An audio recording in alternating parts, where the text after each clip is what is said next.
Hello, everybody. Welcome to your pre-end of the day talk. It's like 5:30, and you have another talk to go to after this. But how about we just take a second to give a round of applause for everyone who shows up for a 5:30 p.m. talk? It's pretty good. See, I am a father of two really small children, so doing anything past 5:30 is typically crazy. So I really appreciate that you're all here. So my name is David East. I'm a front-end engineer on the Firebase team. And by the look of the talk, you probably thought, oh, hey, look, another web performance talk where I can learn about shipping less code and optimizing my images. Now, while those things are all very important to do, that's not what I'm here to talk about today. I'm here to talk more about the behind the scenes of web performance. You see, I'm the kind of web developer who likes to take my files, put them on the server, and not really think about much after that. And that doesn't mean I don't care about performance. I work really hard to make sure all my server code executes as quickly as possible, and I also want to make sure that my files are really small so they get transmitted quickly. But what I really want is this fast button. All I have to do is go boop, and then all my files go onto some awesome performant infrastructure, and I don't have to think anymore. And that is Firebase Hosting. Firebase Hosting is your fast button. Firebase Hosting gives you the tools to maximize your page load performance. So today, let's talk about simplifying our hosting infrastructure. So one of the things that Firebase does for you just right out of the box is HTTPS. It's 2017. HTTPS is pretty much a standard now. And so if you want to go from HTTP to HTTPS, there's two steps to that. You first have to go out and get a cert, and then you have to go out and install it. It's not very difficult, but it's not something I want to do every single time I deploy a website. What I want to do is deploy a website and then have it have HTTPS, and I don't have to think about it. And that's exactly what Firebase Hosting does for you. And after you deploy a site over and over again to hosting, you start to take this for granted, which is cool, because that's what we want you to do. But probably the coolest thing Firebase Hosting does for you out of the box is our content delivery network. So who here has seen or used a URL like this one before? It's our good friend Roboto. So this link right here is from the Google Fonts CDN. And we tend to not think of these as websites. We tend to think of these as files, placeholders for files on a server. And that makes sense because this is content, and it's delivered over a network. But if you're not familiar with CDNs, you might think that network stands for the internet. And it's not. It's actually a different kind of network. So this is how Google Fonts would be if it wasn't on a CDN, or at least I think it would be. So rather than just rather than a bunch of servers, we'd have one or two servers, and we'd have some device out in Europe saying, hey, I need Roboto. So it sends a request. It goes all the way over the Atlantic Ocean to this server. Server goes, oh, hey, I have Roboto. Let me just send that back to you as fast as I can over the Atlantic Ocean back to this user in Europe. Now another user in Europe says, hey, I need Roboto as well. And maybe they're just down the street from you. And so they send a request that goes across the Atlantic Ocean down to the server. The server goes, didn't I just send someone in Europe Roboto? OK, it doesn't matter. I'm going to send it back to them as fast as I can. Now, the problem with this setup is that there's a lot of latency. And latency is how long does it take to send one packet of information from a source to the destination. So if you're trying to send one packet from San Francisco to New York, that's about 40 milliseconds. And you might be thinking, well, 40 milliseconds for a round trip doesn't sound too bad for me. But this is literally your best case scenario. This is you are the only person on the internet sending packets. You'll get this. San Francisco to LA, though, is a lot better. It's 6 milliseconds. Again, this isn't realistic. You're going to have a lot more latency than this. But 6 milliseconds compared to 40 milliseconds is a huge difference. And I'd rather pay 6 milliseconds for a round trip than I would for 40. So the CDN flips the equation. It says, rather than trying to send files as fast as we can across the world, why don't we just send files as fast as we can across the street? So in this case, we have a user in Europe saying, hey, I need Roboto. So it sends a request, but it doesn't go all the way across the Atlantic Ocean. It just goes to a server in Europe. So a CDN is a network of servers, and we call these servers edges. So what if we put more than just fonts or jQuery in a CDN? What if we put our entire website in a CDN? And that is Firebase Static Hosting. With Firebase Static Hosting, you can deploy static files, and then we'll put them on a CDN. So by static, it's HTML, JavaScript, CSS, and images.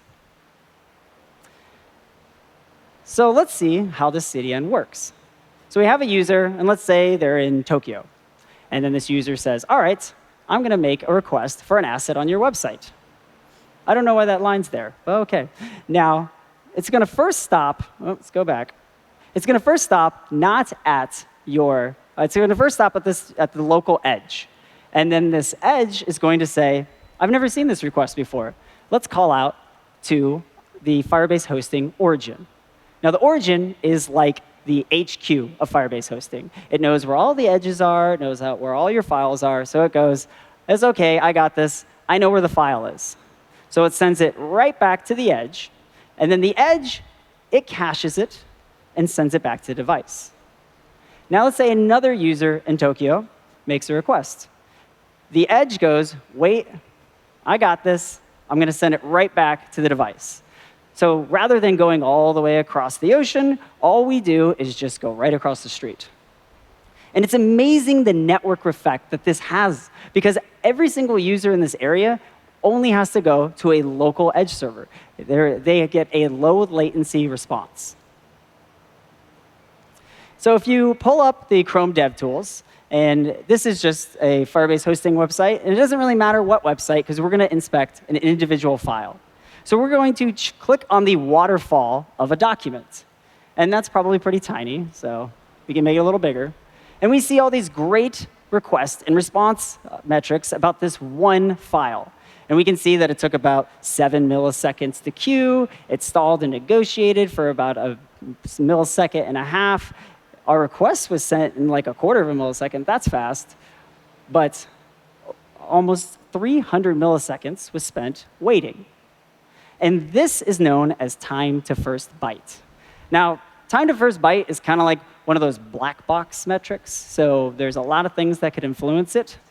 But when it comes to static hosting, time to first byte is usually a large factor of it is how far you are away from the server. So if you are further away, it's going to take longer for the file to get to you.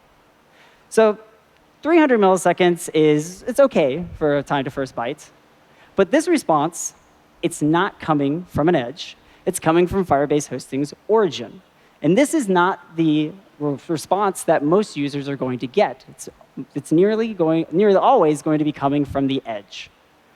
So we know that we sent a request. So this should now live in the edge cache. So when I do a hard refresh in Chrome, this is now my time to first byte.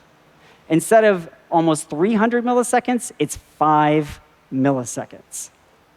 And just as a FYI, it takes 86 milliseconds for the human eye to blink. So that's pretty fast. So you might be, so what about if your content changes? And so you go and you want to deploy a new version of your website, or you want to update a file. So how do we synchronize to all of these edge servers that our content has changed? Well, it's all baked into deployment. So deployment on Firebase Hosting is pretty easy. You install a CLI. So you install a CLI from NPM, and then you just write Firebase deploy in your directory. We take your files, we upload them to the server, and then when we deploy them, we also take it into all the files you deployed into one atomic deployment. And this is kind of like a commit. And then the origin says, all right, we have this new version, and it tells the caches, get rid of everything you have, purge everything, because there's a new version of your website ready to view. So the next time your user goes out to your website, they're not going to see the old stuff. They're going to see your new version.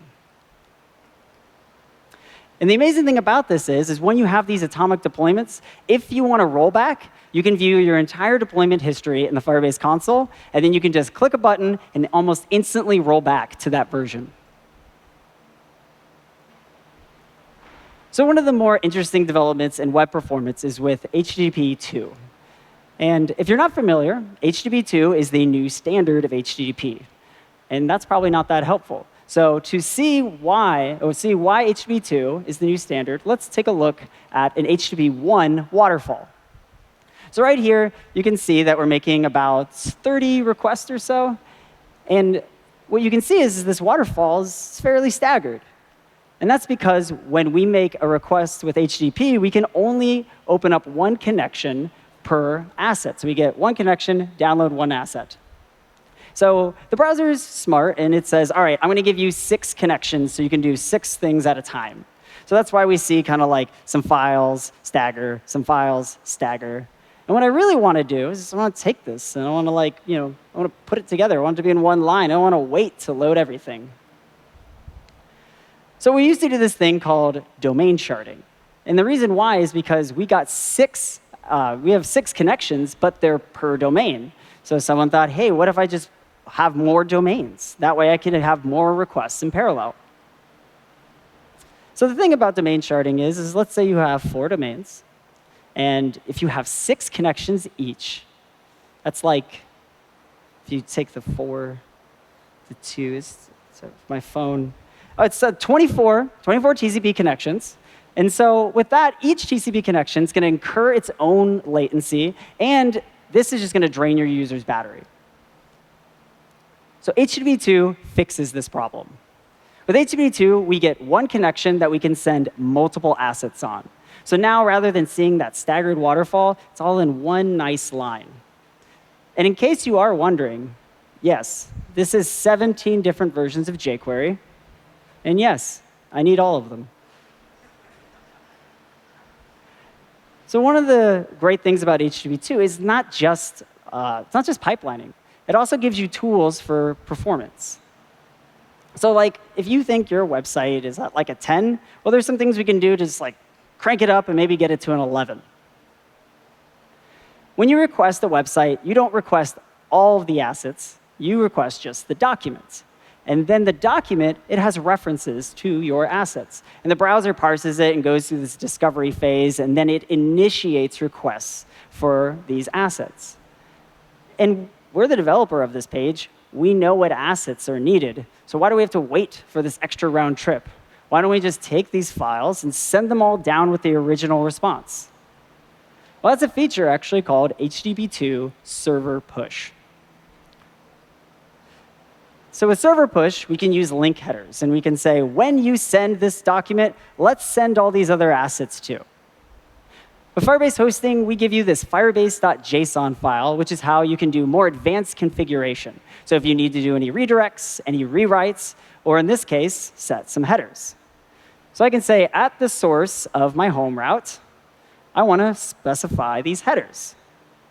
So I'm going to say, give me a link header, and I want to send back, I want to push my main CSS. So now with this file pushed, our network timeline looks a little different.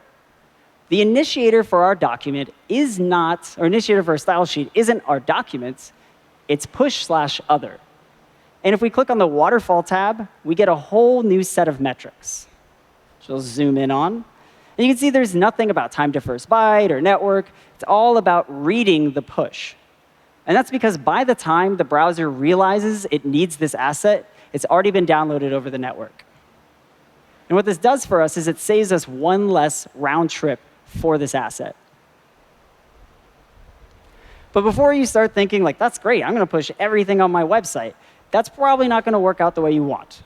Pushing too many things is called overpush, and it has some problems. The first is bandwidth. When you push an asset, you don't know what's going on in the browser's cache. And the browser has this great caching system. It pretty much keeps us from making requests from items that we've recently downloaded. But with H2 push, we're pretty much saying, like, I'm going to ignore that cache, and I'm going to send it down every single time. So it's a waste of bandwidth. And also, there's a problem with priority.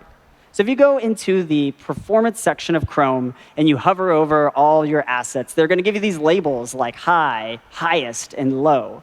Because the browser is great at knowing what the priority of your assets are. And when you push something, you tell the browser, no, I know what I'm doing. My assets are super high priority, and you take these first. And the problem with that is not every asset is high priority. Like images. If you push an image, which the browser sees as a low priority, you're probably going to make your website slower. So H2 push is kind of like this new world where everyone's still figuring things out. So there's no like solid rules or like laws I can give you. But there are two guidelines. So if you're going to push something, make sure that it's a critical rendering asset. So that's your JavaScript that does rendering or any CSS. And if you are going to push, make sure that you use a service worker to cache these assets, because that way it's going to prevent any future unneeded pushes in the future. And if any of this sounds familiar to you, it's because the Polymer team actually has a whole system on top of this called Purple. And not so coincidentally, there is actually a Firebase Hosting and Purple code lab that you should totally check out. So at this point, I've shown you the CDN. I've talked to you about HTTP2 and HTTP2 server push. And these are all just amazing tools that Firebase Hosting gives you out of the box or with just a little bit of configuration. But everything I've talked to you about today is all through the lens of static hosting. But sometimes our content frequently changes. And then also, we might want to make our own API on our domain. Or we want to get meta tags for Facebook and Twitter. And in that case, you probably want dynamic hosting. So with dynamic hosting, we can deploy not just static assets, but also server code that helps us generate new content per request. And this is really powerful, because if our data is constantly changing, we can keep our content changing with that data. So there are things you can do for dynamic content with Firebase. There's Cloud Functions. And if you're not familiar with Cloud Functions, it allows you to run server code in response to Firebase events. And one of them is an HTTPS function. And it says, here, take a request. You can handle it and send a response. Now, if you look at this, this kind of looks like a dynamic hosting provider. But there's some problems with it. The first is, this is the URL it gives you. Now, this is a totally fine URL if you're building a webhook. But it's probably not the URL you want on your business card. And also, actually go back. Also, if you look at that URL, it says US Central 1. So what that means is that this URL that this server is in the central of the United States. So what that means is that when we send a request, we can do something dynamic and send that response, but we're back to where we were before. We don't have a CDN anymore. We're sending Roboto to people all over the world again, and that's not what we want. We want the best of both worlds. We want to be able to dynamically generate content, but we also want that low latency response through a CDN. So yesterday we announced that now Cloud Functions and Firebase Hosting give you the best of these worlds. So with Cloud Functions and Firebase Hosting, you can dynamically create content, and then you can store that content in a CDN. And what's great is that you don't have to use this URL. You could use a default Firebase app subdomain, or better yet, map your own URL. And the most amazing part about this feature is that you get control over the CDN cache. You get to tell it how long you want to cache your dynamic content. And we can do that through a cache control header. So a cache control header has 3 parts. The first part is this public part. And what public says is that this file is cacheable. We can cache it on a CDN. The second part is how long it will live in the browser cache. And this last part, this is how we set the CDN. We can tell it that for 600 seconds, we set it 600 seconds before it expires. And this is known as the time to live, or TTL. So let's see how this works. We got a user again in Tokyo. User makes a request to the edge. The edge says, I have never seen this request before. Let's call out to Firebase Hosting's origin. Origin goes, oh, I recognize this. This matches a Cloud Function. So it kicks out to Cloud Functions, which runs your server code and generates your dynamic content, and then sends it back to Firebase Hosting's origin, which then sends it back to the edge, which then now caches this content. and then sends it back to your user. Now, another user in the same area makes the same request. Now the edge cache goes, wait, I have this, and sends it back. So we set a TTL of 600 seconds. And 400 seconds had gone by, so we hadn't expired from the cache. But now 900 seconds has gone by. So we send a request, and then the CDN goes, this is expired, so let's kick out to Firebase Hosting's origin, and then let's kick out to Cloud Functions, and then we're going to send it all the way back, cache it, and then back to the user. So that's dynamic content that is being cached back in your CDN edge. So the way you set this up with Firebase Hosting is with your firebase.json file. And you can specify it as a rewrite. So you say, whenever you see this source, so this route of questions, let's map it to this Cloud Function of questions. And then we can write our actual Cloud Function. Now, Cloud Functions is ran on Node.js. And so I'm going to be using ES-Next syntax, but you can use whichever flavor of JavaScript you like.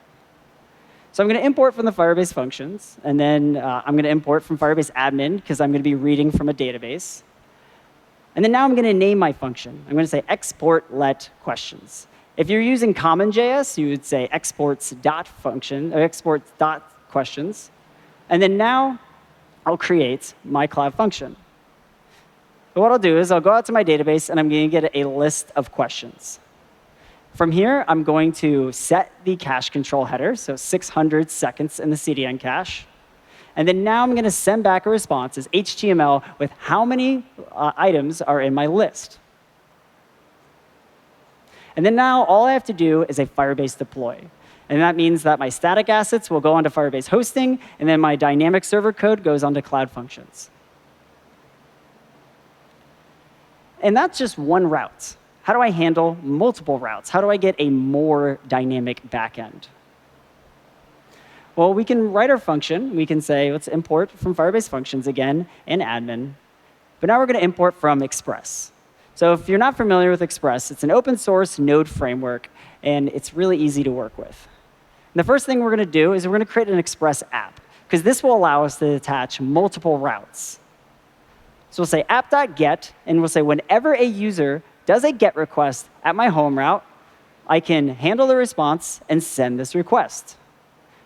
And now I can attach another route. I can attach my questions route that I made earlier. And then I can just get the data, set the cache control header, and then send the response.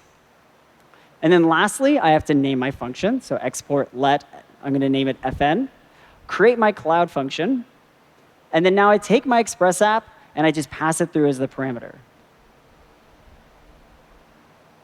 Then in Firebase.json, I need to make a rewrite. But instead of mapping it to just one path, I'm actually going to use a ** glob, which says match all paths. And then call the function fn. And what this does is it gives us a whole host of new performance improvements. So now we can dynamically render HTML, and then we can defer all of our JavaScript. So we can still get a fast first paint, but then we can also get our dynamic behavior our app needs. And if you're using any frameworks, you can take advantage of server-side rendering. So frameworks like Angular Universal and React, they have these first-class tools for doing server-side rendering. So you can take your same client-side code, pass it through these tools, and generate out HTML, and then just send that down to the browser. And then the framework takes over after that. And what's amazing is that we're not asking you to be static or dynamic. You can be both static and dynamic. Because this feature is more like a slider. You can be a lot more static. You can set a very high TTL or deploy only static files. But if you want to be more dynamic, you just set a lower TTL. And that way your content will regenerate faster. So dynamic hosting is just another tool in the Firebase hosting tool set. It's just another tool we have to build fast websites on an easy infrastructure. So if you want to learn more, please go to the documentation at firebase.google.com/docs/hosting. And also, there's an amazing cloud functions and ML talk tomorrow at 9:30 in the morning. Recommend you go to. And also, we have a YouTube channel where all these talks are going to be on, and we do lots of amazing videos. So give that a look if you want to learn more about everything we've talked about this week. So that's all. Thank you all for coming at 5:30, and I will see you all later.